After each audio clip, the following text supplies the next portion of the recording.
Tidaklah berzina orang yang berzina ketika ia berzina dalam keadaan beriman, dan tidaklah mencuri orang yang mencuri ketika ia mencuri dalam keadaan beriman.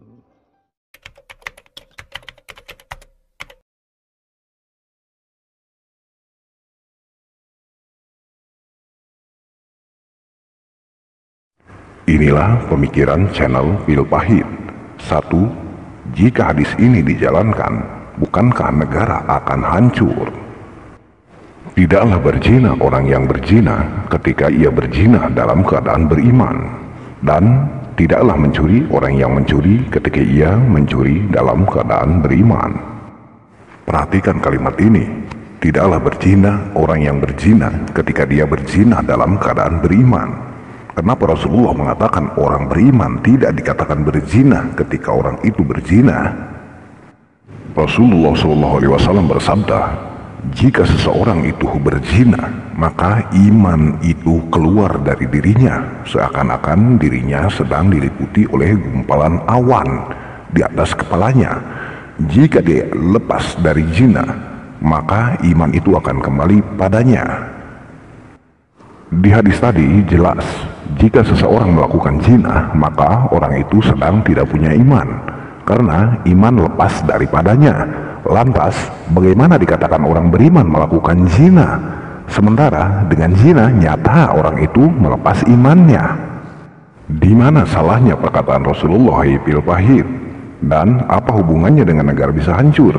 Jelas-jelas orang yang berzina itu orang yang tidak dalam keadaan beriman.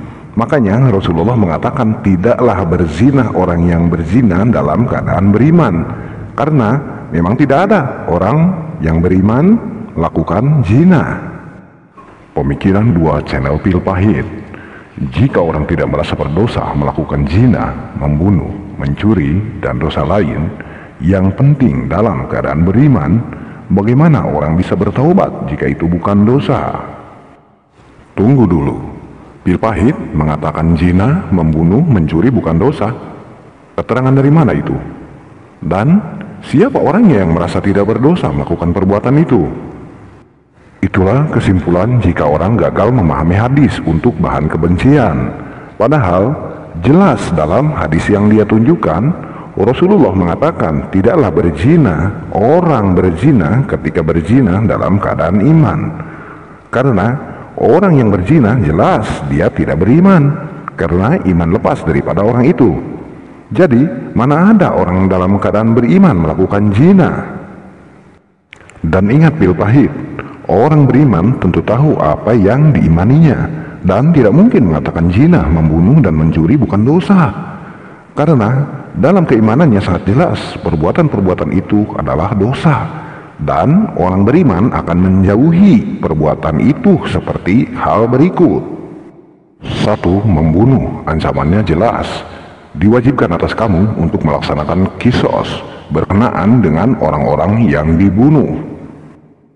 2. Minum arak atau homer, selain haram, disunahkan untuk mencambuknya seperti halnya Rasulullah SAW mencambuk peminum homer sebanyak 40 kali. 3. Zina, hukumnya ialah rajam, seperti yang dikatakan Rasulullah SAW. Dengan perjaka, jika berzina maka dicambuk 100 kali dan diasingkan setahun.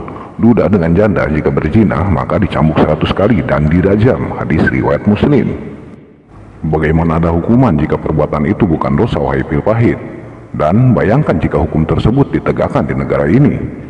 Bagi pembunuh harus dibunuh, bagi peminum arak harus dicambuk, bagi penzina harus dirajam sampai mati. Bukankah manusia akan takut jika melakukan dosa tersebut? Jadi sudah terbukti bahwa hasil dari pemikiran Pil Pahit adalah suatu ketololan jika mengatakan zina, minum arak, dan membunuh bukan dosa. Karena justru dalam Islam perbuatan tersebut ada hukumannya, dan setiap ada hukuman maka itu adalah pelanggaran atau dosa. Dukung kami terus dengan cara share, like, and